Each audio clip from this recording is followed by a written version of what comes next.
Hey, RetconRaider here, and welcome to the beta for Warhammer 40k Rogue Trader. Sadly, I'm in the middle of a move, so I haven't had as much time as I'd like to really poke at this thing, but I did pop in briefly, get the general gist of it, and I've got to say, they've polished and updated a lot of content. Not to mention, of course, we now have access to character creation, at least a truncated, unfinished version of it, and the prologue, which they completely skipped in the alpha, and I was under the impression they weren't going to add back in until the full launch build, but here we are. That said, I don't have a lot of time today, but they were kind enough to send me an early copy, so I figure the least I can do is pop in, kick the tires, take this thing out for a spin. Let's check it out, see what the beta has to offer. Take up the mantle of a rogue trader, a scion of an ancient dynasty of daring privateers that reign over their trade protectorate, and explore the fringes of the known galaxy. Darkness looms over the bloodlines of von Valancius as it faces multiple dangers, from a traitor amongst its ranks to the numerous enemies, seeking to destroy the most daring and brave agents of humanity. It is up to you to hold the reins of Shattered Protectorate and forge a new path for the Rogue Trader dynasty that finds itself in the vortex of wars, intrigues, calamities, and heresy. The stakes rise as you cross the paths of the most powerful adversaries and rivals that chase their own goals in the darkness of the Coronis Expanse. Yes, let's do that. And as you can see, we now have much more granular difficulty options, though it still does default to normal and core. And just like last time, we'll go core. I feel like we're familiar enough with the combat system at this point. Do note, though, that even on core, a lot of these difficulties go even higher. So in theory, we could fine-tune this for a much more challenging combat experience. I'm actually kind of surprised they don't have higher difficulty settings like hardcore or unfair or whatnot. I mean, Wrath of the Righteous had like 3 difficulty settings above core. And character creation, which has gone through some vast expansion since the alpha. Though I will warn, while the building blocks are in place, there's a lot of unfinished content here, so we are somewhat limited in what we can really do. That said, we are, of course, going to create a custom character. As you can see, we've obviously got a ton of new portraits to pick from. And honestly, I love almost every single one of these. I could easily see myself coming up with characters attached to each of these colorful portraits. This right here is a very stylish outfit. I don't know if I could ever really see myself playing an Imperial Preacher, but if I were to go just like full embracing chaos, maybe, that would be my go-to, I think, because that is a gorgeous outfit. And let's be honest, Imperial Preachers are essentially like half a step shy of becoming cultists anyway. That said, I love a number of these other ones too. The Criminal. This Grizzled Veteran actually really appeals to me. For the sake of simplicity, I'm thinking we'll just more or less try to recreate our character from the beta. An opportunistic, somewhat criminal scoundrel. But, you know, with a heart of gold, at least until he melts it down and eventually sells it for scrap. And we were definitely not the polished commissar that our default portrait in the alpha made us out to be, so I'm thinking we'll go with this one instead. They're visually similar. We'll say that this was Retcon Trader prior to having to grow into the job of Rogue Trader in Act 2. We just need to tweak his actual avatar so it looks vaguely like the portrait we have now selected. And this, honestly, is pretty straightforward. Anyone who's played Pathfinder Wrath, or really 80% of any other 3D RPGs over the past few years, should be familiar with this setup. Do we actually have a ponytail? I mean, I guess technically that's a ponytail, not... Oh, okay, here we go. Not quite the same, but that'll do. Oh, and facial hair. That's important. Oh, I see that Fu Manchu down there. I do like that.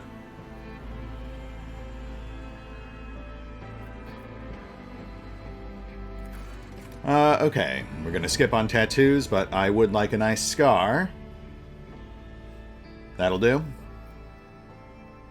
And yeah, I've just never really been a fan of face tattoos, unless you're going full tribal or gang or something. We've also got some implant options, though they're much more understated than I would have liked. I was hoping for cyber eyes and cyborg arms and metal jaws and such, but all they really come down to are like data ports. And we'll take one. We'll put one near his scarred eye for when we hopefully eventually track down an ocular implant of some sort. Just to keep things thematically consistent. And then as far as voices go, we've just got the defaults. Though I am sure they will have more options by the time we actually hit launch. Something of interest. I did fine. Excellence matters. And then beyond that, we have the actual character building stuff. Immediately, right off the bat, you can see we are now using a default drag-down menu sort of deal, as opposed to the more narrative approach we had back in the alpha. We also have much more in the way of options. And you can see that all of these options now come with much more granular perks. Though, sadly, you can also see that almost all of them are also still works in progress. In fact, I think the only one that's complete is the Death World Homeworld option, though some of them are still pretty appealing. The whole line of Forge World implants are pretty great. I think ultimately, at least judging from the Death World default, the intention is for each of these options to present us with a passive default Homeworld trait, a series of attribute modifiers, both positive and negative, and then an assortment of talents unique to that specific homeworld, which is actually a lot more than I would have expected. I really appreciate that they're trying to step things up and making each world a very unique choice that will end up shaping, to a certain extent, how your character develops over time. You know, the +5, -5 attribute modifiers are nice, but it's very low impact stuff. The passive traits and future talents, though, that is something to build a character around. After that, we've got occupation. And once again, you'll notice that we have a lot more in the way of options and a lot more in the way of granularity. With attribute modifiers, skill modifiers, new class-based special abilities, and of course, future talents. All of which is very welcome. In fact, I think about the only thing I don't like about the way the new classes work is that they each come with their own very distinct full-body outfit attached. And while they are very nice outfits, it is inherently limiting when you tie each occupation to a specific outfit and then have default portraits with those outfits. Granted, you can import your own portraits, just like you can in Pathfinder, but that's really reliant on you either being an artist or being willing to commission an artist, which a lot of people, in fact I'd say the vast majority of players, simply aren't going to do. So personally, I would really just prefer if they decoupled uniforms or outfits from the classes so that you could just dress your character up how you wanted to. Or, you know, just have a cosmetic clothing slot. Let the player collect outfits and change them as they see fit throughout the game, as opposed to tying any sort of permanent outfit choice to the player during character creation. But, you know, obviously that's a fairly minor quibble. Everything else here is pretty fantastic, especially the addition of new classes like the persuasion-based noble and playable psychers. Apparently you can't become a psycher during the game like they had hinted at earlier. You have to start as one, which makes sense. I mean, you're either a psycher or you're not. But I will admit, I am very curious how being something like a divinator would actually impact the game, given, obviously, that being a psyker in the Warhammer 40k universe very much changes your perception of the world around you and how people interact with you. Can't say I'm much a fan of the body glove, but I guess that's the price you pay for being a superhero. Given that we are loosely basing this character on our alpha character, RetconRaider, we'll go criminal, even though that one is still a work in progress. The outfit doesn't quite match. Obviously, our portrait is supposed to be the noble, not the criminal.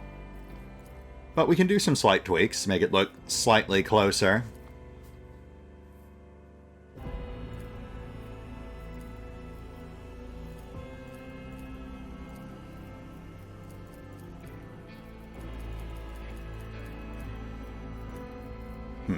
Color blending's a little weird, but we can work with that. You know what? That's close enough. Slap a cloak and an eye implant on this guy, and we're like 95% of the way there. After that, we've got Moment of Triumph and our Darkest Hour, which might come with some attribute modifiers attached, I suppose, but I have to imagine that'll largely serve a narrative purpose, either provoking various reactions from characters you encounter, or perhaps being tied into like flashback or dream sequences. I'm very curious to see how that ends up playing into things, though obviously at the moment it's completely moot. And then we've got our classes, which, like everything else, have gone through some pretty hefty revamps since the alpha. Fighter and Soldier are still largely the same, but Leader and Adept are definitely going through a rebalance cycle, which does make sense, because while Leader was actually very useful,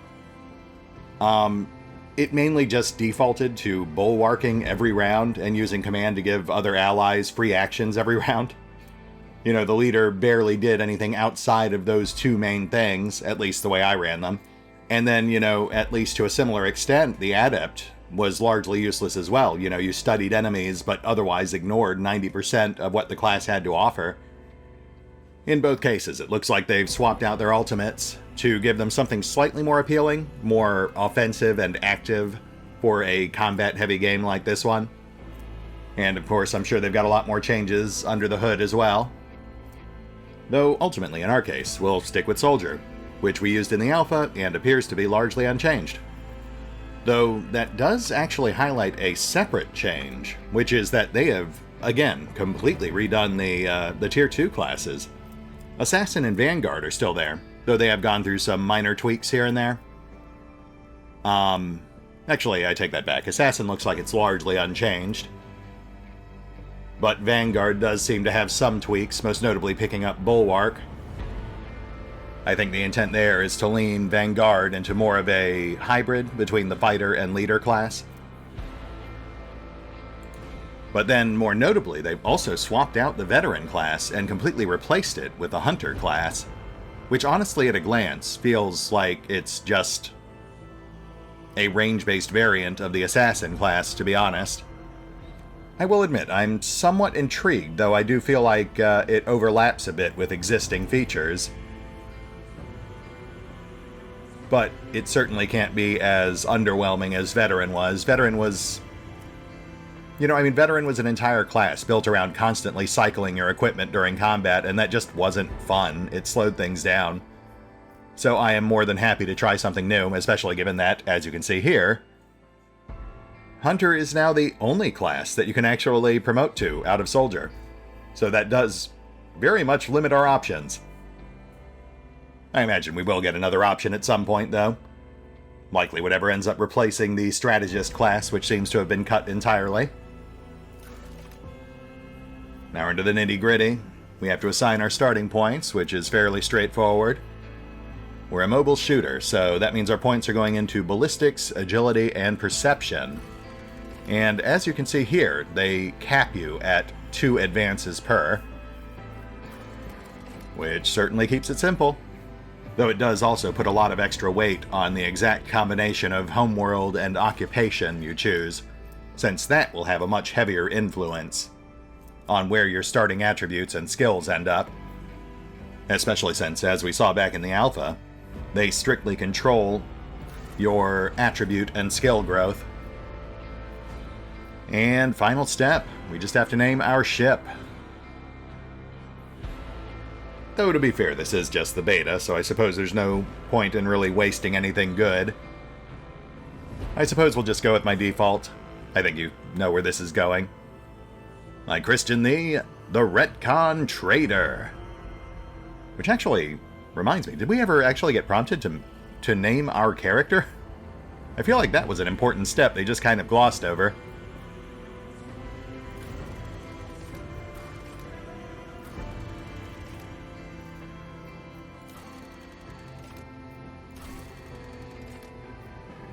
I guess maybe that's the final step.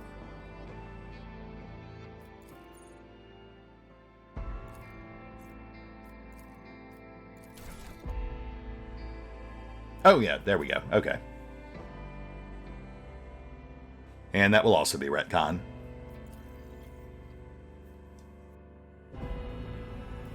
And there you have it. Character creation complete. At least in its current truncated form, but you can definitely get the gist of what they're going for.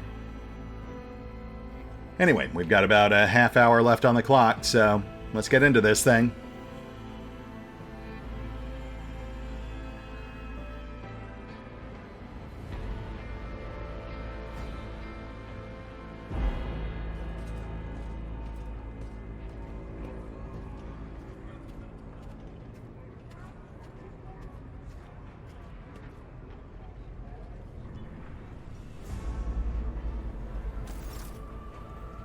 An excellent place for contemplation. The man who's approached you is gazing down into the depths of the vast temple on one of the lower decks. One has the best view of the cathedral from here. Mesmerizing, wouldn't you say? An impeccable manifestation of the God Emperor's sublimity.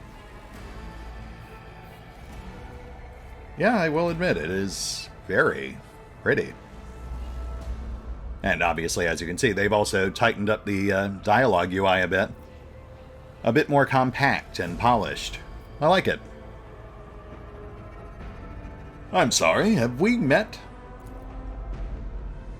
Allow me to introduce myself. Conrad Voigtveer, Master of Whispers in the employ of Her Ladyship, Rogue Trader Theodora von Valancius. At your service. I haven't had the pleasure of speaking with you in person before. Voigtveer bows his head and focuses his attention on you. Retcon Stubbs. Really? That is not an impressive name. You can call me Retcon.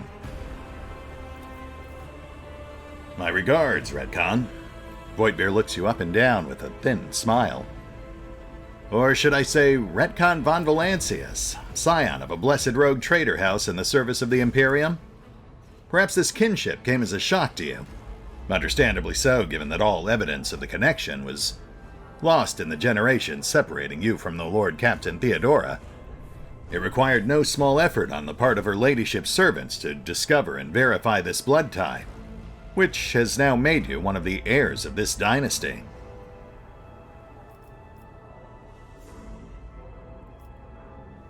Lord Captain?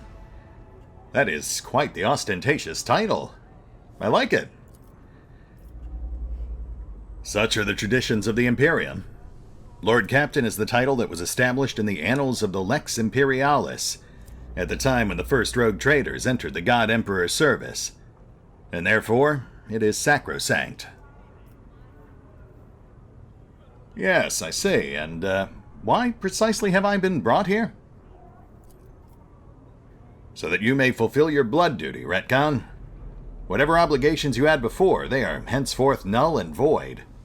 By the order of the Lord Captain, you have been requisitioned to serve the rogue trader in deeds blessed by the God Emperor. Your former position may have been different from conventional service as part of one of the institutions of the Imperium, but from now on, a different fate awaits you. One chosen for you by the Lord Captain. I advise you to come to terms with this reality as quickly as possible. You have quite the curious title yourself, Master of Whispers. What exactly does that job entail? To put it plainly, I'm the head of the network of spies and informers who serve the interests of House von Valancius. I uncover weak links, both among Lady Theodora's retinue and in the ranks of her rivals. I eliminate our vulnerabilities and exploit those of others. Indeed. So you must know quite a bit about the Lady Theodora. I would rather not discuss the Lord Captain behind her back, especially not on board her ship. No one knows better than I that whispers are wont to attract particularly close attention. Voidbear laughs and shakes his head. Suffice it to say that her ladyship is the bearer of the sacred warrant of trade, and a woman of immense power and entitlement. However privileged your position may be, I ask that you do not incur her anger by being disrespectful or obtuse. Lady Theodora despises both qualities. Yeah, that certainly tracks. You mentioned that I am but one of the rogue trader's heirs. So I have rivals? Voidbear shrugged slightly. You do. And you'll meet them soon enough. Very well. I imagine this has something to do with the reason you approached me. All right, out with it. But of course, I've come to invite you to a meeting with Lady Theodora. I imagine you have many questions for your patroness, and I'm sure she has just as many questions for you. It is regrettable that you haven't yet had an opportunity to speak. It has been an arduous voyage thus far. The Lord Captain and Master Ethelthred von Valancius are conversing on the observation platform located in one of the wings of the officer's deck. Let's join them there. I shall accompany you. Follow Conrad. And here, of course, we have the slightly streamlined journal interface. Though the only real change, I think, is that they removed the Codex tab. Which is fair. I've got to imagine that's a pretty low priority. Alright, let's go meet Theodora. This'll be interesting. Especially after hearing so much about her back in the alpha, but never actually getting a face-to-face. A massive conference table, obviously crafted from real wood. A resource of incredible value aboard a void ship. Nice.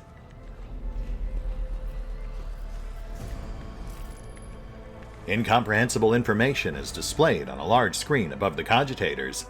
You can make out mentions of unfamiliar systems and worlds among the numbers and logisticar symbols.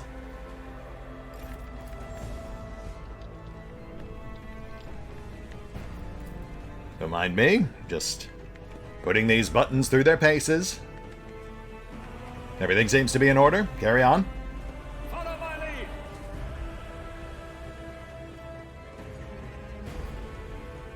Man, that is some really nice scenery. A candlelit altar with a copy of the 2348th volume of the Lex Imperialis. The Codex of the Sacred Laws of the Imperium. It's about time.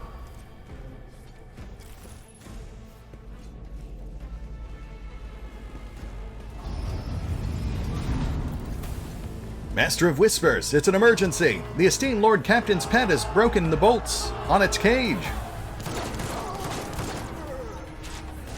Oh, we know that thing. That's a Genusian lacerator. I'll see you terminated. A wild xenobeast held in a cage for amusement has escaped. Oh, hey, look at that. We're now actually prompted to start a battle rather than just jumping right into it. That's a nice touch.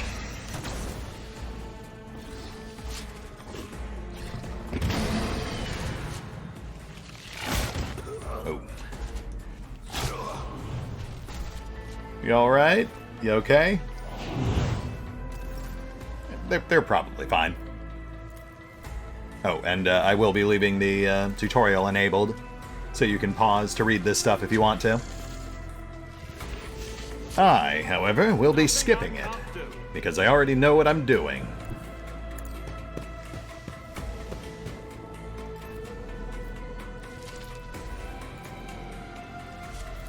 Not a problem for me. Not off to a great start. But that's slightly better. Yes, thank you, I did miss. I noticed that.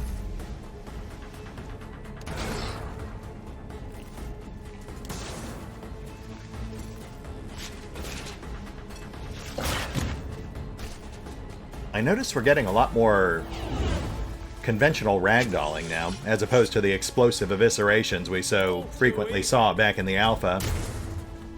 I wonder if they toned down the gore. That would be a shame. If any game is gore appropriate, it would be Warhammer 40k. Suits my purposes.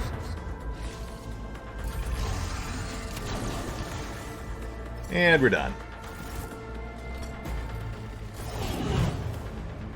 I can scarcely believe it, on a day like this. What suspiciously poor timing for such an accident. A wild beast breaks free on the officer's deck at the exact same moment when the rogue trader and her heirs are gathered here. Without taking his eyes off the dead beast, Voitvir removes the Voxcaster from his belt and speaks a few quick orders into the device. Then he turns to you. I blocked all passages between the upper and lower sections of the residential decks. If this is a deliberate attack, it should stop the culprits from advancing their plan.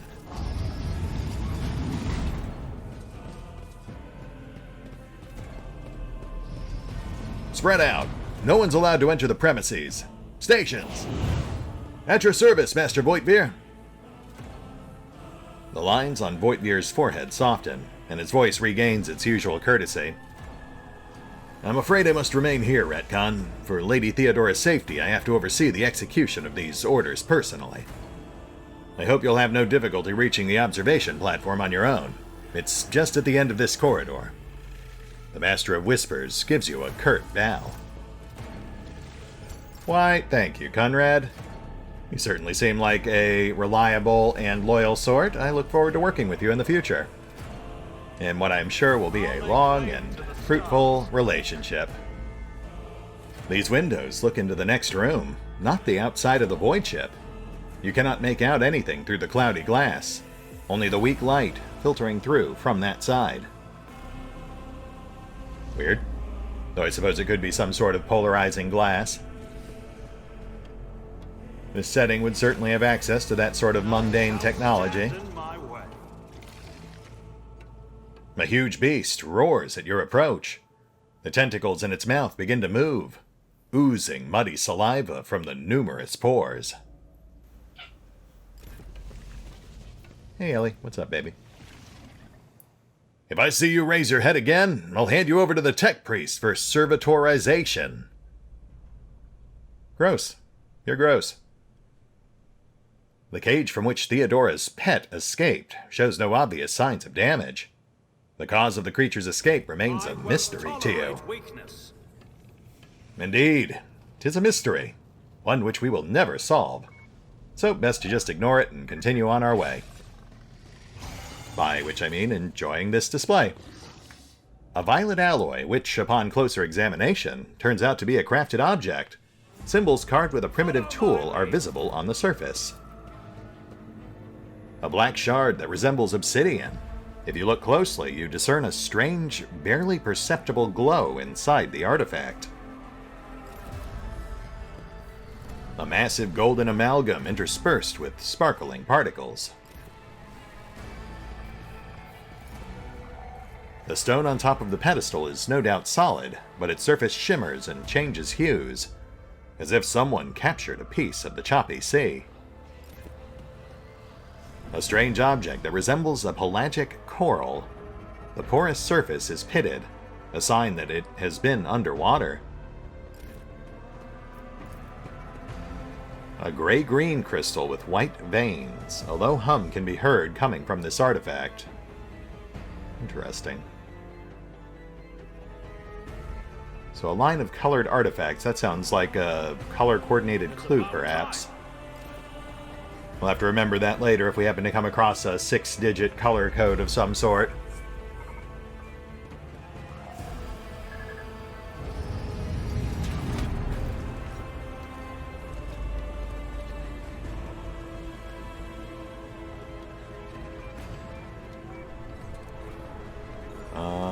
This way, I guess? Victory awaits. Yeah, I guess that seems as good a direction as any.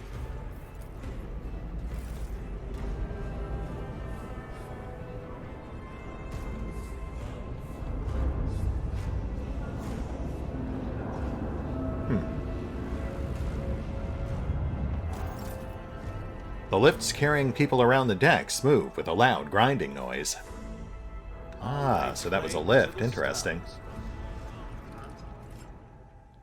I beg your pardon, Your Grace. After the incident with the beast that broke free, the passage is closed to everyone, until the order of the Arch-Militant. Fair enough. A new challenge for me.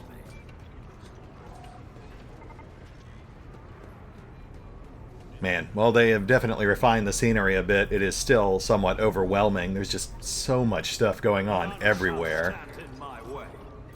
Though, fortunately, it does draw our attention to the important stuff. That is simply irrational, Lady Theodora, says the man dressed in peculiar garb, his voice tight with tension. His face, half of which is covered by sin skin, is twisted in a grimace of displeasure and disbelief. Assimilation into the trade structure would be political and economic suicide, practically an admission of heresy. The tall, gray-haired woman pins him with her gaze, her cybernetic eye flashing crimson. Then suggest an alternative that will satisfy me. I have described the situation. No worse than my seneschal could have done. Make a decision. What will you do with Aeon 6, Ethelthred? Your first impression of Ethelthred, who appears to be about 30 years old, is of parchment-like skin stretched over a tightly bundled mass of sinew, implants, and bone. The nervously twitching fingers, the face twisted by a slight tic, and the jerky movements are all signs of some illness or defect that has taken over his physical form. In stark contrast to Ethelthred, Theodora von Valancius's features appear as if they were carved from marble, eternal and indestructible. Head raised high, proud posture, hands clasped casually behind her back. Everything seems to emphasize the difference in status between her and Ethelthred. Behind the two of them, you see two more men. One is a gray-haired officer of impeccable bearing, who is studying the contents of his data slate. The other is a behemoth, bristling with holsters and baldricks, containing all manner of weapons. Our second candidate has joined us. The dry female voice and the powerful feeling of being watched force you to look at Theodora. The rogue trader is looking straight at you, and her gaze, like herself, is predatory and oppressive. Redcon, approach and give me your answer. Consider this hypothetical situation. Aeon 6, a new world on the fringes of the Coronis Expanse. High seismic activity, regular magma eruptions, metamorphic rock deposits, prospects for large-scale mining. The world is populated by natives who worship some heretical underworld spirits that protect those who offer them sacrifices. Flights of fancy, you might say. But attempts to install ore extractors have failed for the second time. The mining crew sent to the planet's surface simply vanished overnight. My question to you is, what would you do with this poisoned treasure? Well, that is a very interesting question, especially since we know that the appropriate response would be heresy cannot be tolerated. I imagine that's why Ethelthred got tripped up on it. Fortunately, we are of a slightly more flexible mindset.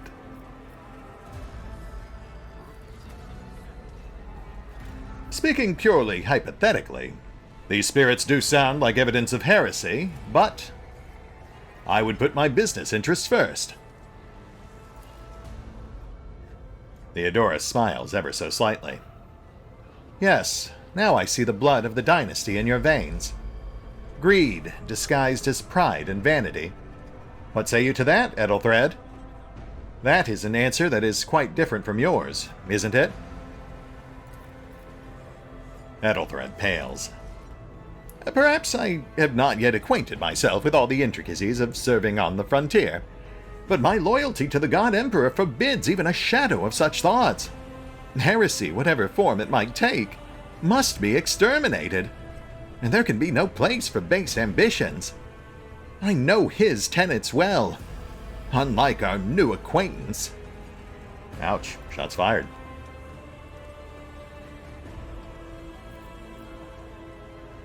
I gave a straight answer to a simple question, which, as I understand, was still more than you could do, Metalthread. The color drains from Metalthread's face, which distorts his features further. Insolent, ignorant upstart! How dare you! Addlethread. Theodora's tone renders him silent. I believe I gave you an assignment on this ship. Explain to me, then, why my senior congregator is still dawdling about the officer's deck, instead of proceeding to the middle decks to commence the inspection of the compartments in his purview. I beg your forgiveness, Lady Theodora. Your presence has such a profound effect on me that I well forgot the time. Addlethread bows ceremoniously and takes his leave, without sparing you another look. Yeah, that guy's gonna die.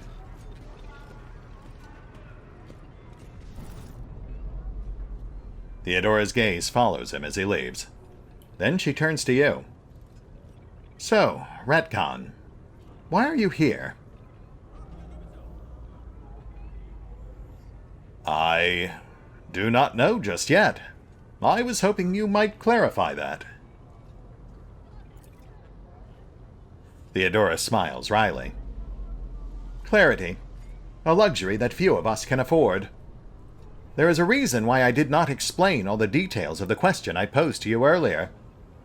Beyond the borders of the Imperium, seldom is one granted an opportunity to enjoy information in abundance. This, however, is one such opportunity. My name is Theodora von Valancius Massimo Afscaris. I am a rogue trader in the service of the God Emperor of Humanity, and my rights and freedoms are vindicated by a most sacred relic, the warrant of trade kept aboard this very vessel. Mine is the honor to venture into the darkness beyond the Imperium, and carry humanity's light where powers wicked and heretical reign, and bode death and ruin to us all. Neat?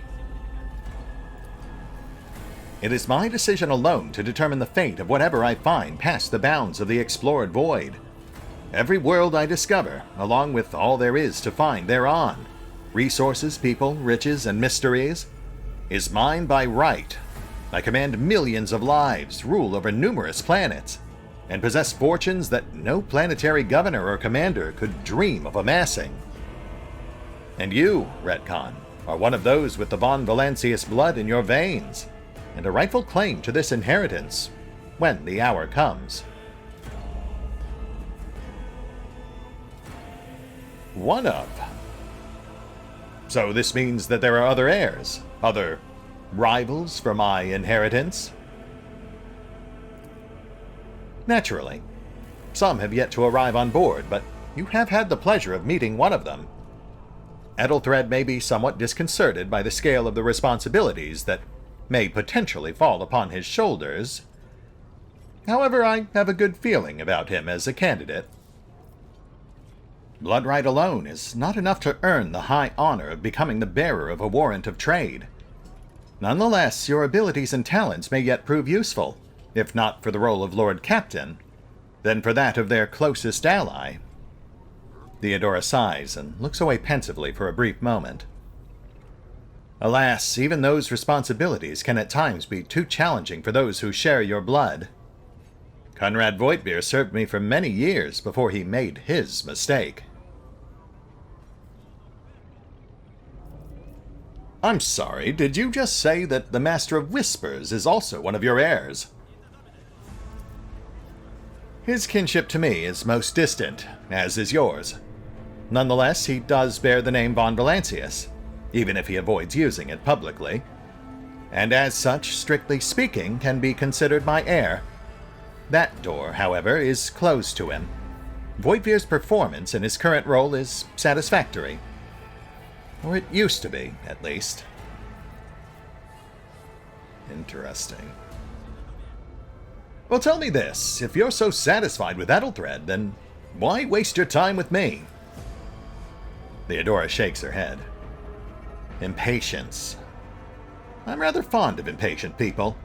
They are not as quick to resign themselves to circumstance and more eager to show initiative. Even if I do choose Ethelthred as my successor, I will still require loyal advisors. The skills and knowledge you acquired in your former life may prove invaluable here in the Coronis Expanse. Yeah, I'd say so. Seemed to work out pretty well in the Alpha.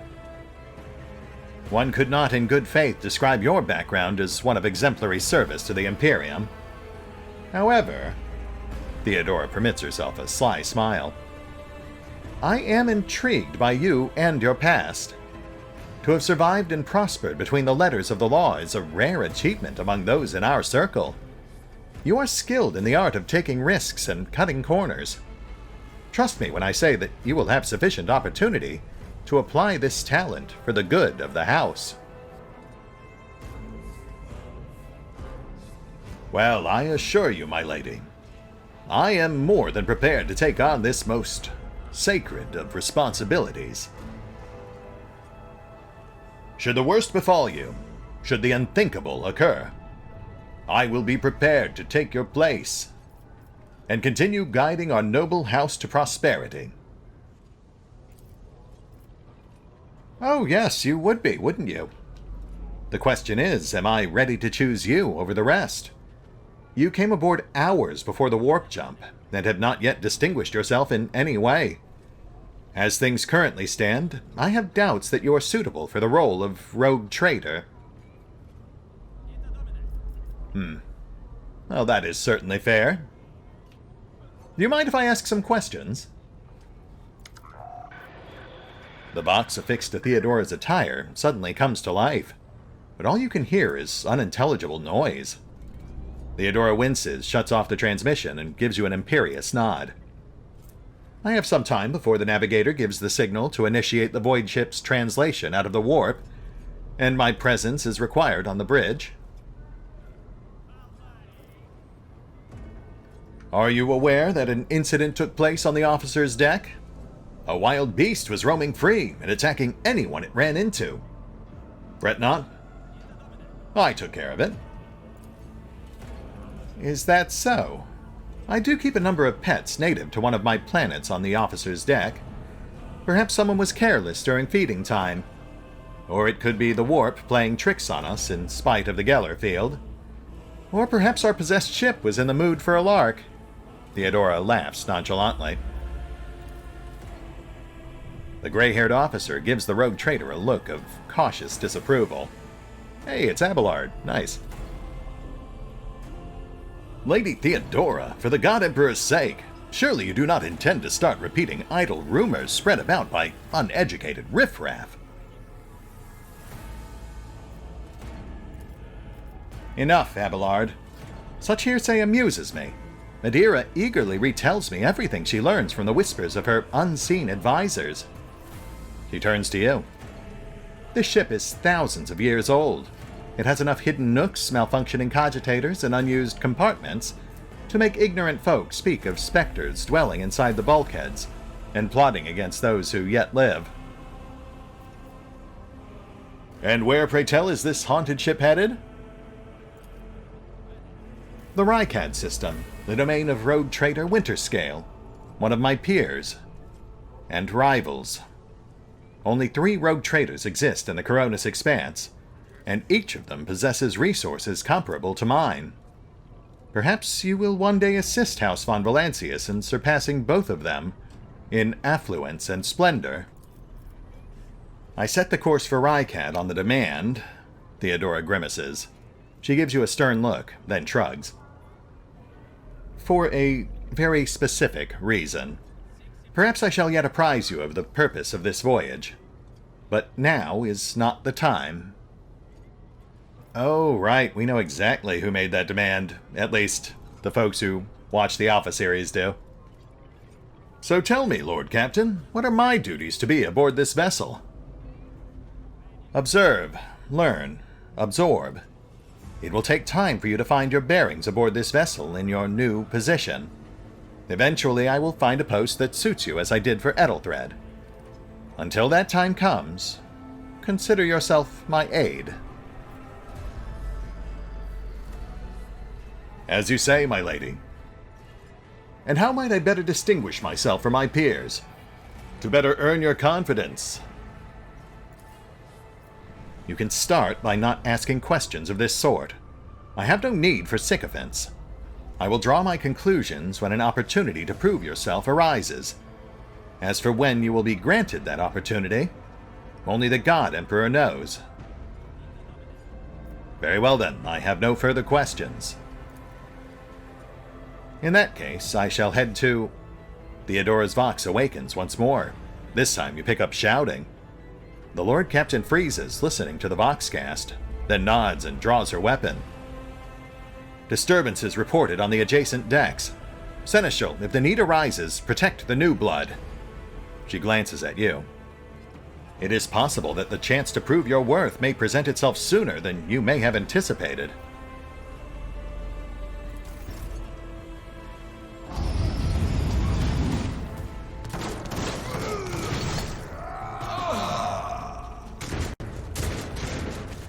Oh dear. Submit, and you'll die quickly. Show them no mercy. Was that Abelard? That is not how I remember him sounding. I took care of this one. Reduced to dust. Took care of this one. Reduced to dust. Then again, I guess I didn't really use Abelard much during the alpha. We phased him out pretty early on. But from what I remember, his voice overlapped pretty heavily with the default rogue trader voice. In fact, it might have even been the same voice actor doing both. Which again, could have easily been a placeholder. The new voice is a lot more distinct. Alright, let's get in there. Opposing me was your biggest mistake.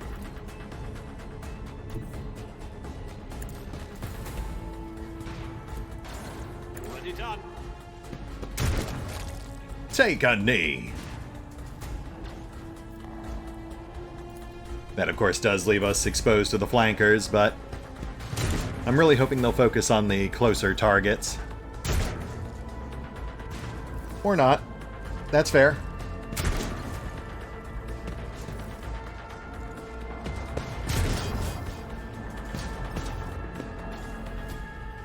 How'd you like this? Hey, Theodora's got my back.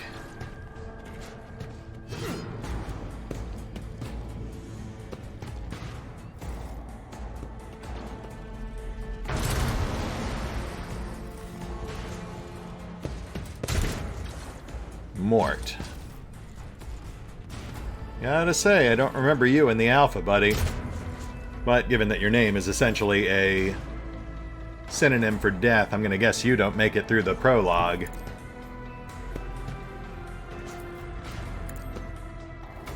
Nothing of value has been lost. Heads up! Not a problem for me. As an aside, I think it is safe to say that they did not, in fact, reduce the amount of gore.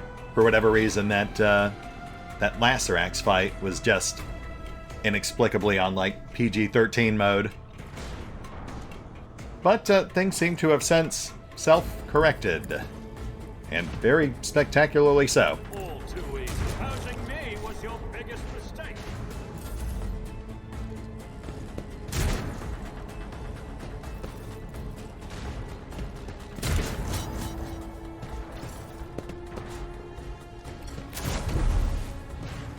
Oh, that's new. I took care of this one.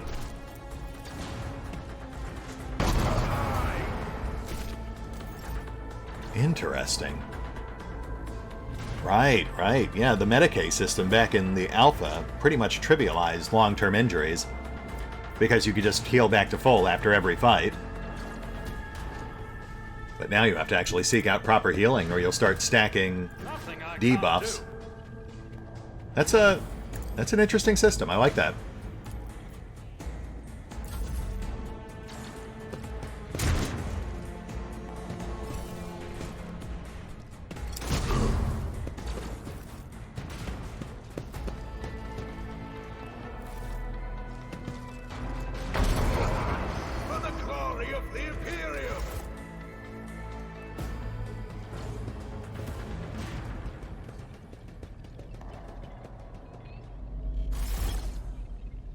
Theodora waves her hand in a commanding gesture. Mort, take a team with you and clear a path to the transport line. Do not let a single Whoreson survive. The rogue trader turns her eyes to you. Didn't bat an eye when that scum burst onto the deck, Not bad. I have seen many an officer who panicked at the sight of combat on the upper decks. The false sense of security makes them that much more susceptible to the harsh realities of warp transitions. She looks at the box in her hand. All you can hear is lifeless static. You know, the incident with the beast on the officer's deck may be connected to what is transpiring now. Possibly. Quite likely. Theodora winces and flicks the switch on her box a few times. We will investigate at a later time. Right now, we need to isolate the affected compartments and try to assess the situation. Understood, Lady Theodora. What are your orders? She breaks eye contact with you. Mort has gone ahead to clear a path for us. If you want to make yourself useful, go after him, and see if the Arch-Militant requires aid. And be quick about it. As you say, Lord Captain. Though, given that we are currently running long, and well past time... Oh. I'm concerned about the disrupted communication with the Navigator's chambers. We should have already approached the translation point and proceeded to real space. Once we are done with the riot, I want to have a look at the Logisticar's reports. We need to understand what happened on the decks during the warp jump, and the preparations preceding it.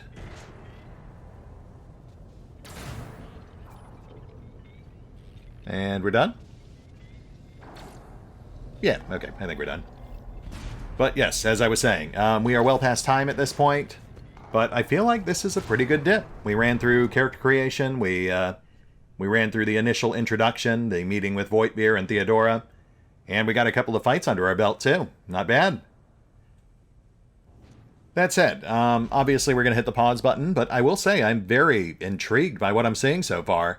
I already thought the alpha was fantastic, and from what I'm seeing here, this is leaps and bounds better with a lot more polish and visual flair, and of course the much more granular character creation system, not to mention new story content I have yet to have a chance to really explore.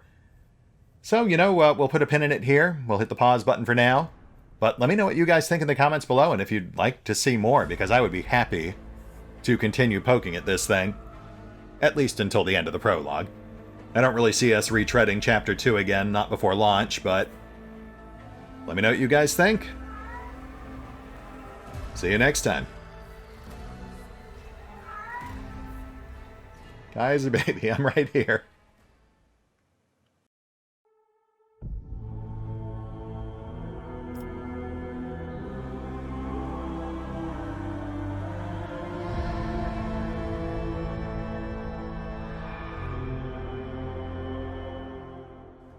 Oh, and special thanks to the Raiders, the fine folks who help make these videos possible, including but not limited to Revenant, Alois, Dragon Matrix 7, Drakiith, Theory V23, EgonAlter, Emile, Exsellsior, Gottlieb, James Trimmier, Kazorm, Mark Giemza, Nathan Welch Jr., OverlordPherom, RandomPassrby, RobbyB, Rowan Church, Tomasz Piątkowski, Triphoppenskip, and Valinrook.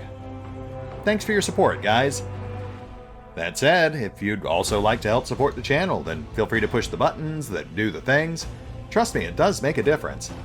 Or you could even check out the PayPal, the Patreon, the Nexus GG, or the YouTube memberships. Links are in the description.